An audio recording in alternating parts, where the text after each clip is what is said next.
Ben on babysitting duty tonight. Babysitting the radar until what?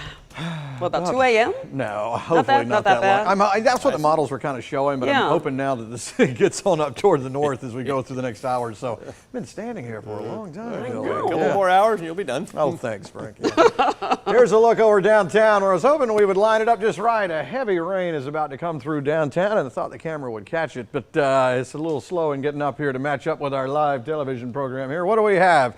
63 is the current number, and as we go through the overnight, we'll have 50-something to start us out tomorrow morning. So clearly, a rumble still possible out there tonight. Low to mid-60s, 67 or so on the board, and there is a look at the storm outlook. So we had a level 3, and then we dropped down to a 2, and now we're left with this level 1 that's still in play, and that is the lowest level for severe threat. The actual low, looking very tropical-esque here still in Mississippi. That's not the problem. It's this outside edge, what we would call in tropical terms the dirty side of the storm, which is where you're going to get all the thunderstorms and severe threat. And we had a couple of tornado warnings. Again, we had some damage, whether it's attributed to a tornado or not, in Crisp County, and then as we saw in the Cochran area as well. What we are left with is light rain running up through Jasper, Putnam, Jones County with a thunderstorm right on the Jones-Baldwin line. No severe weather with any of this. Wilkinson County more toward Gordon. I'm trying to put Gordon and Irwinton together. That's Gerwinton right there is what that is.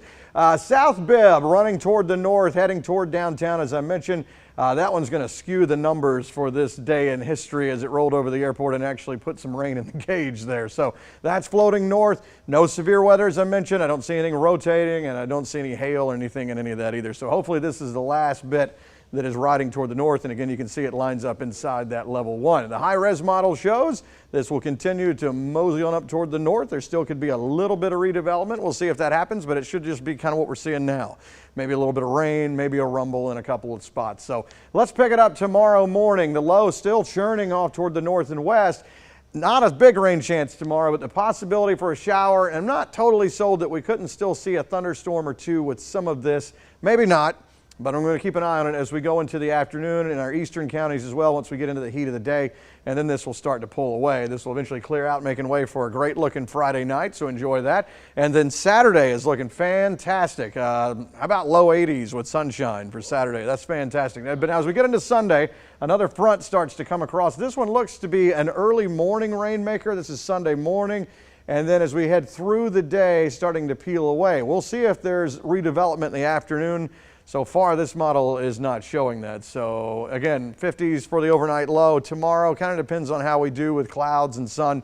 We'll say somewhere still in the 70s. So still a shower, a thunderstorm out there now. It's riding toward the north. It should start to fall apart as it moves away. And then we'll see about a shower, maybe a rumble or two tomorrow, not with the kind of coverage we saw today. And then Saturday is a Butte clock.